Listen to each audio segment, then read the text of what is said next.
Hello, ladies and gents. We're on the module A225, Block 2, Confidence and Crisis, 1840 to 1880. On page 398.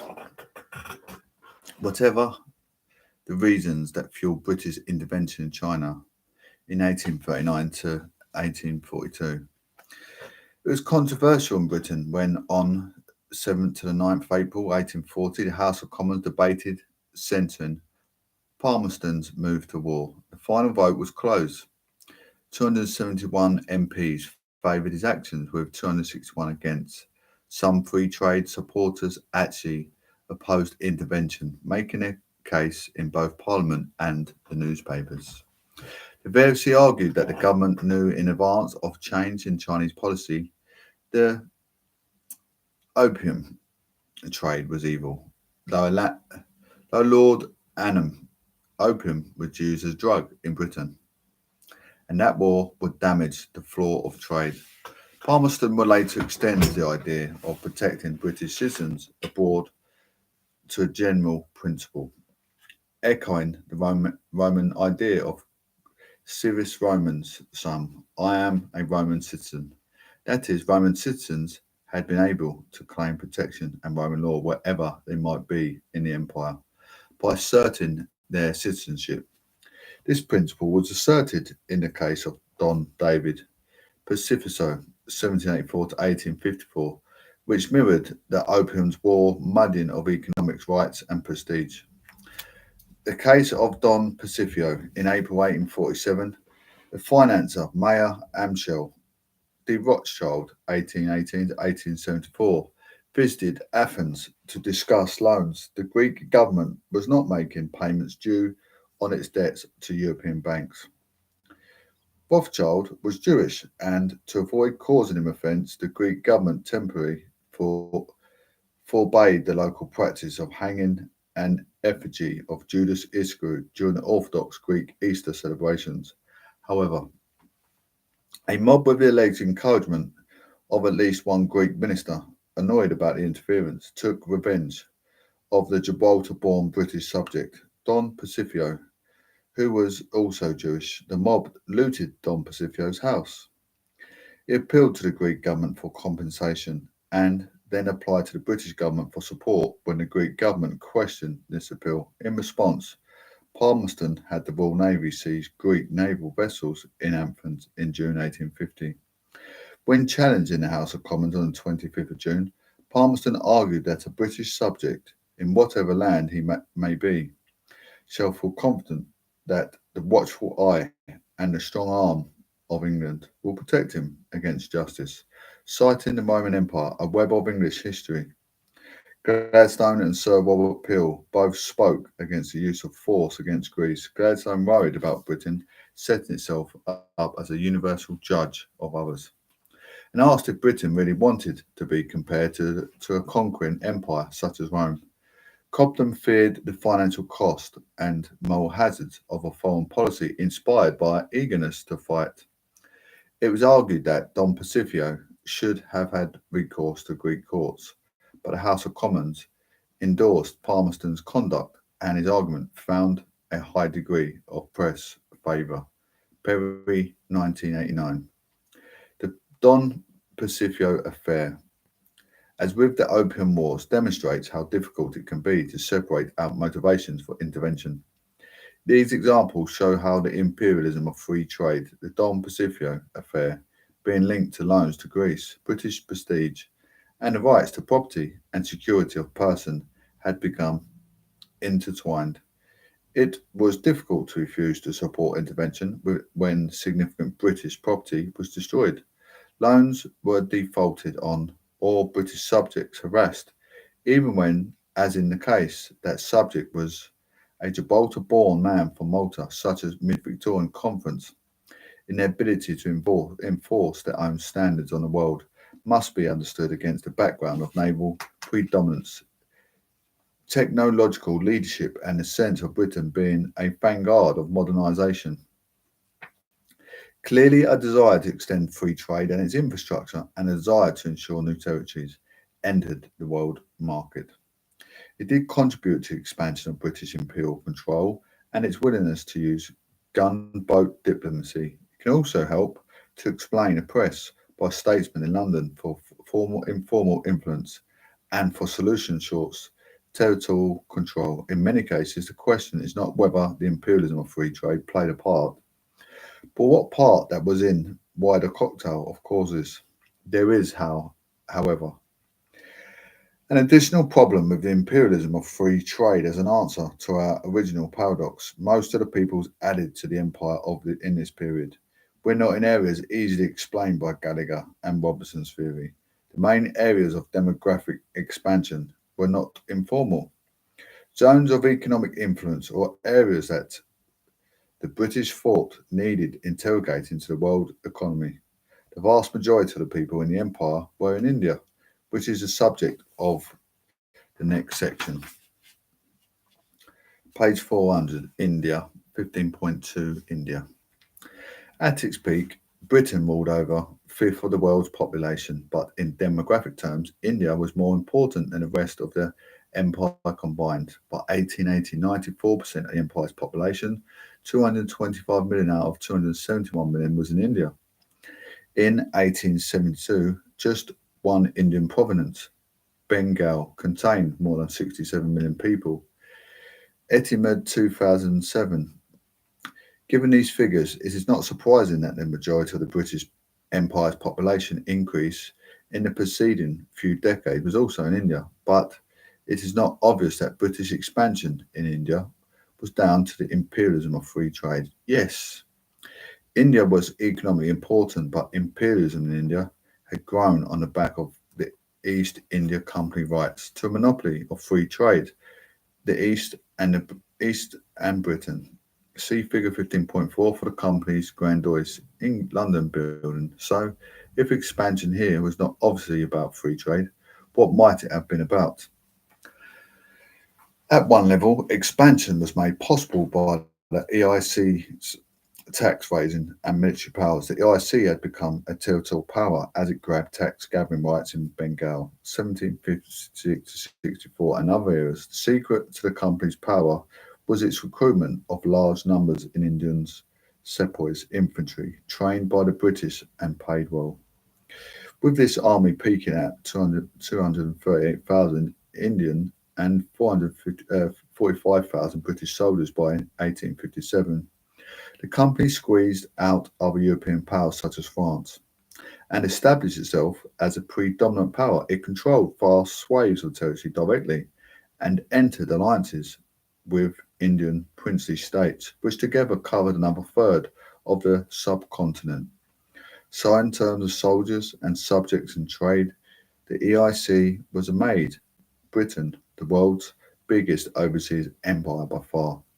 It was also made Victoria an Empress, as she became Empress of India.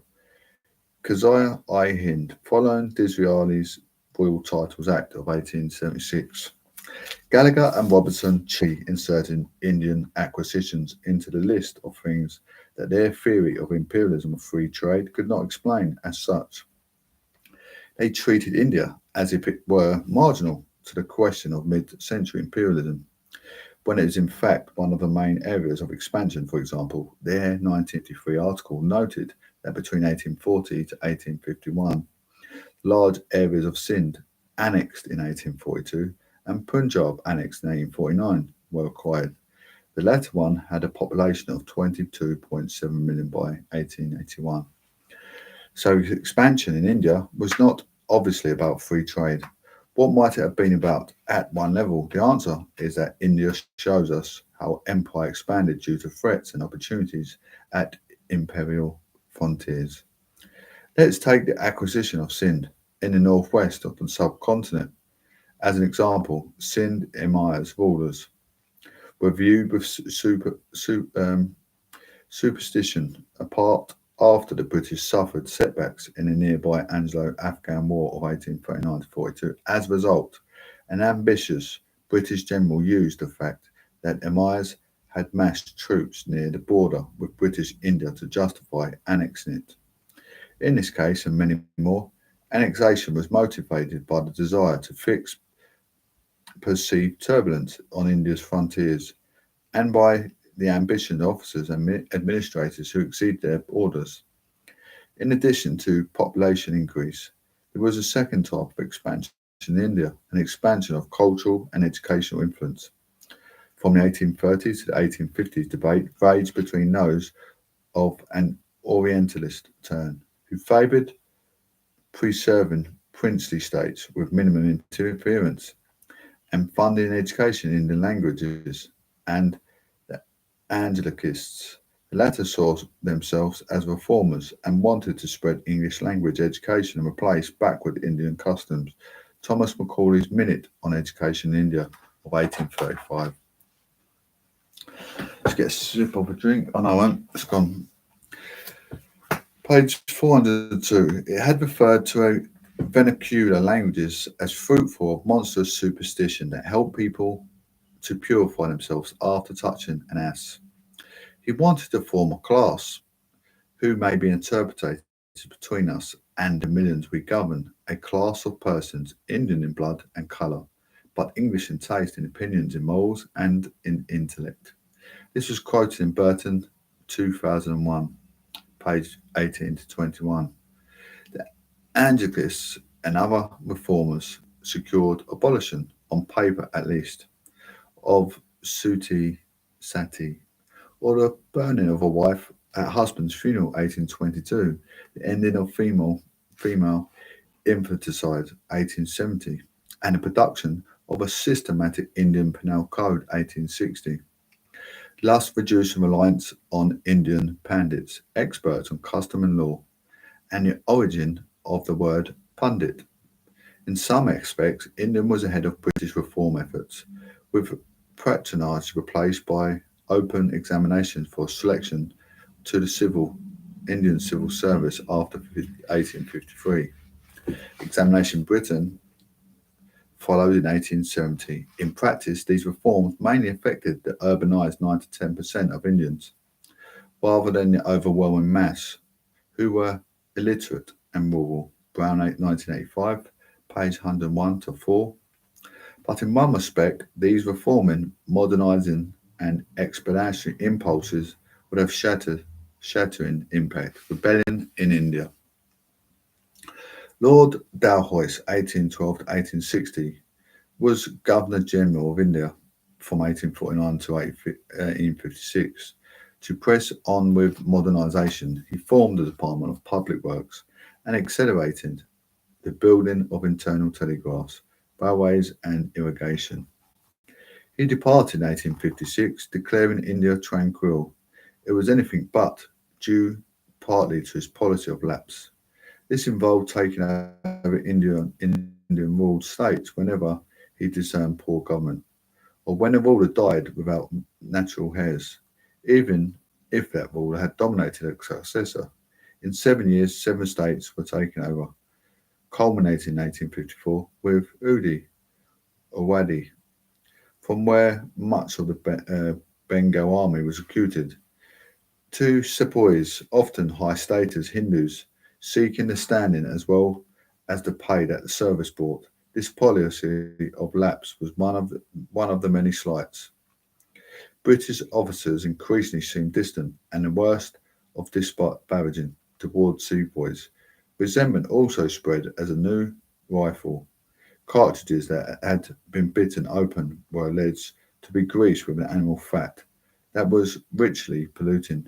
Beef fat in the case of Hindus, pork fat in the case of Muslims. A storm was brewing. The storm broke in early 1857 despite reassurances that cartridges would not be greased with polluting fat. There were recurrent mutinies until at Meerut in May 1857, a group of sepoys killed their officers and took up arms. As the mutiny spread, people joined it for all sorts of reasons, so that it became part mutiny, part rebellion, part war of independence. European men, women, and children in Delhi were slaughtered, and a few towns were seized.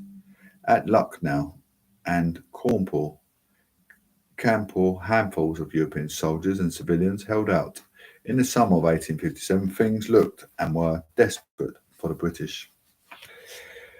But with the mutineers divided in purpose and ill coordinated, British troops slowly retook ground until during 1858 the Mutiny Rebellion petered out. What, then, were the British responses? How did these events change the value of perception of British India? Answering these questions requires us to understand how events were understood in Britain in particular. What was the impact of the stories about the killings of Europeans, including women and children, which reached the British press over the summer of 1857? The slaughter of women and children at Cawnpore in Oddi on 15th of July 1857 was one of the most notorious atrocities. A few hundred Europeans had taken refuge in the barracks there, surrendering on 25th June in return for safe passage guaranteed by local rebel leader Nana Sahib 1820 to 1859. For reasons we are not sure about, their embarkation at the river Ganges then degenerated into a firefight in which most of the men were killed, around 200 men and children taken prisoner. The latter were locked in the Bigar House of Women under Nana Sahib's orders. When a relief force led by General Henry Havelock (1795 to 1857) approached, Nana Sahib ordered the killing of the prisoners. The sepoys refused to fire more than the first volley, so Nana Sahib's bodyguard and local butchers finished the job and dropped the corpse into a well. Tickle 2013. When Havelock's troops entered the city 2 days later, they discovered the house caked in blood. Bear with me a sec. Just need a drink. Halfway through the reading.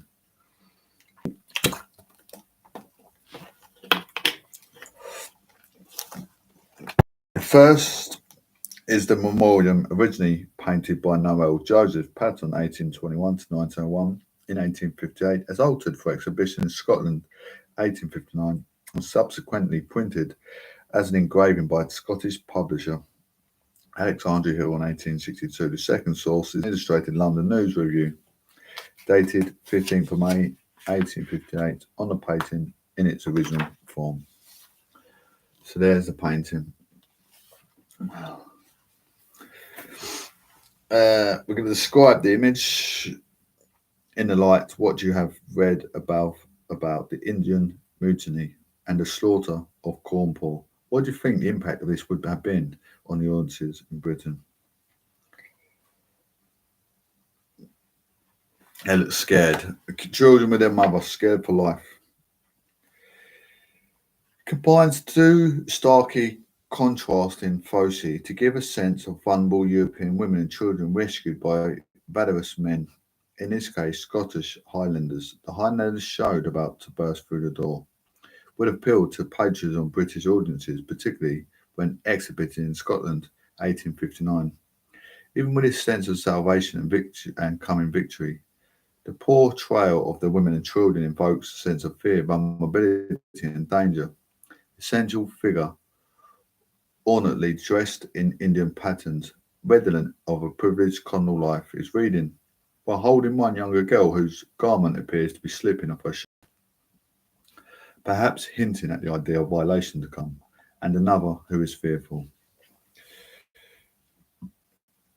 This image is reworking of Peyton's original painting. Peyton had added the Highlanders to the painting for an exhibition in Scotland in 1859.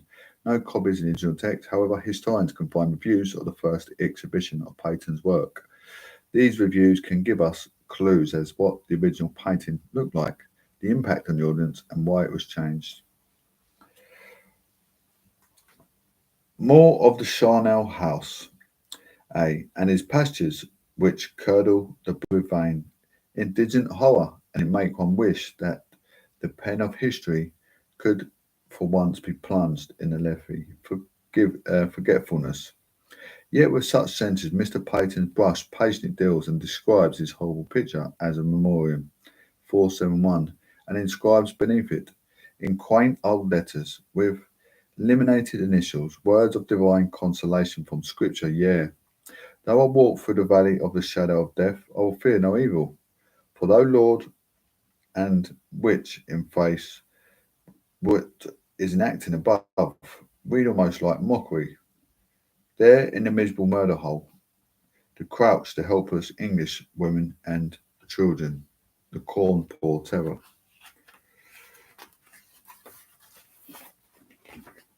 Ah, that's what that rapper was talking about.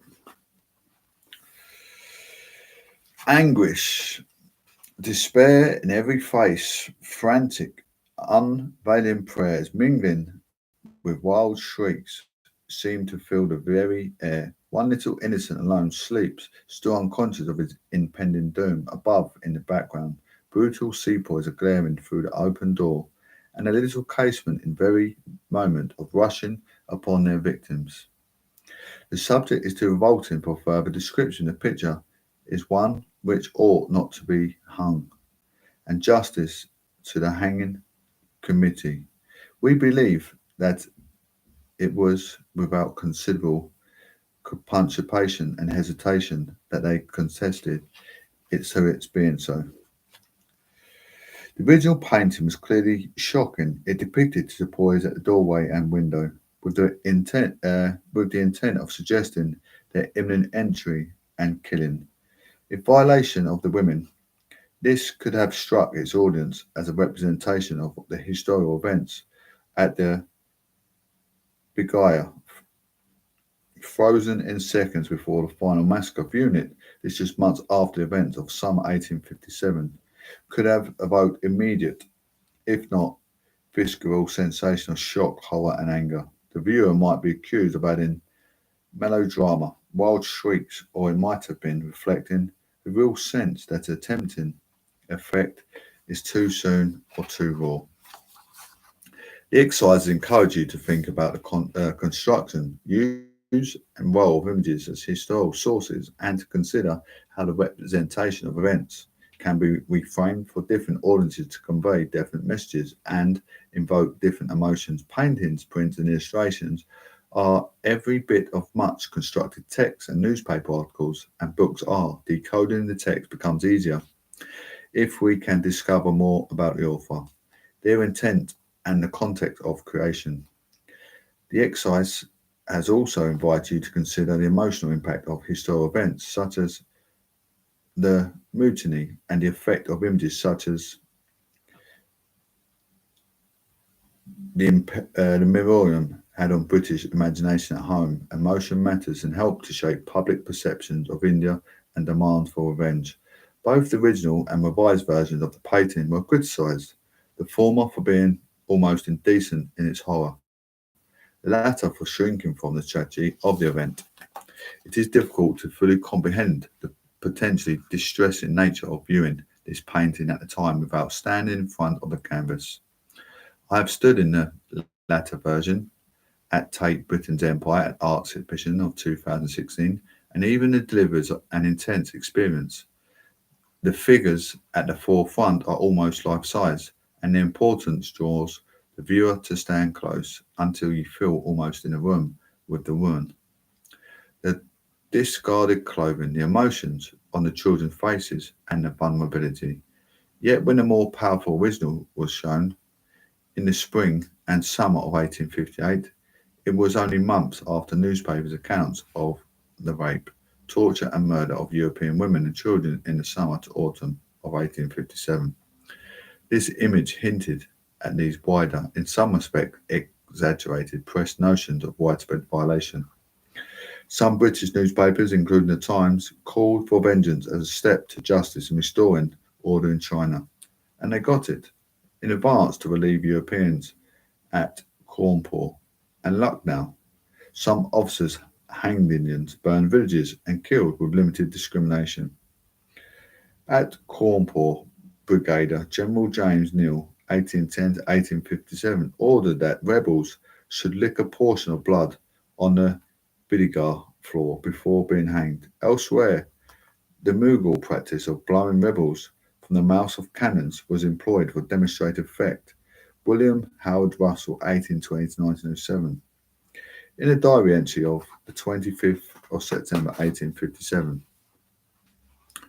recalled the aftermath and retaking a town with soldiers laden with loot or plunder, shawls, rich tapestry, gold and silver brocades, caskets of jewels, armed of splendid dresses. The men are wild with fury and lust of gold, literally drunk with plunder. Russell 2010, 1860, page 329 to page 330. But even the mutiny drew thoughts in Britain of Old Testament style retribution and contrast between virtuous Christian women and mutinous sepoys. The official line quickly moved from retribution to conciliation.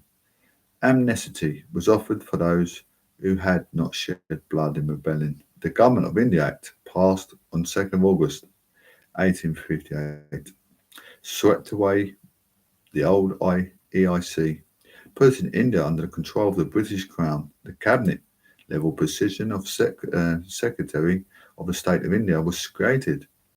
Indeed, the Viceroy and Governor General Lord Charles Canning, 1812-1862, was berated by Punch as clemency Canning for moving so quickly to stop excess of 1857. Extract from proclamation by the Queen and Council to the Prince's Chiefs and People of India. 1st November 1858, located in the unit here, Queen Victoria sets out a new version for India on the 1st of November 1858, by which point revolt had been extinguished. The ton of this conciliatory promised clemency for all but the worst offenders. It is also respectful, committing to ensure a wide range of rights to rebellion and equal access to law and official post, and to respect existing treaties and the remaining princes. Yet the proclamation also reeks of authority and control, starting as it does with a statement of who powers granted to the Viceroy and Governor General. Another way of describing this combination is that it is strongly paternalistic, showing the combined authority and yet care of parent, as seen in the phrase to administer its government for benefit of all our subjects resident therein. People will benefit, but by strong, just, and concerned British rule. So, how did these ambitions for India turn out for the rest of the mid-century? Gallagher and Robertson realised that economically, India did not really fit their theory of the imperialism of free trade. Moreover, in this supposedly laissez-faire period, India, far from being evacuated, was subject to intensive development as an economic colony. Along the best mercantilist lines in India, it was possible to use the governing power to extort in form of taxes and monopolies such valuable primary products as opium and salt. Direct government promotion of products required by British industry, government's manipulation of tariffs to help British exports, railway construction at high and guaranteed rates of interest to open the continental interior. The last point, the guarantee of interest to investors in railway bonds, was important. Indian investments were more likely to return a profit for India's middle-class investors compared with investments in USA, Latin America and United Kingdom, where money could easily be lost. British investment fueled 5,000 miles, 8,000 kilometres of new railway in India in the 1860s, at a cost of around 100 million in bonds, Lloyd 1983, page 177. India was of growing value in Britain, with Britain increasingly earning a surplus in trade with India. Egyptian and American cotton were used to produce finished cloth and clothes in Britain to sell to India, which earned enough from tea, jute and other exports to fund these imports. India was also starting to assume a balancing position in Britain's external balance of payments, running a deficit with Britain and a surplus for the rest of the world. By the turn of the century, 60% of India's imports were from Britain, and India and Ceylon, Sri Lanka combined took about 10% of Britain's overseas investment around 1985. The British approach to ruling India nevertheless changed from the optimism of the Anglics regarding their power to change Indian traditions to more gradual reform. The Indian princely states continued to constitute a third of India, operating with a degree of autonomy. David Carradine has described the subsequent British respect of princely rank and the use of quasi-Indian forms of assemblies such as durbars, large gatherings presided over by the Governors-General, as ornamentalism, rule by appearance and prestige as much as by force. Carradine, 2001.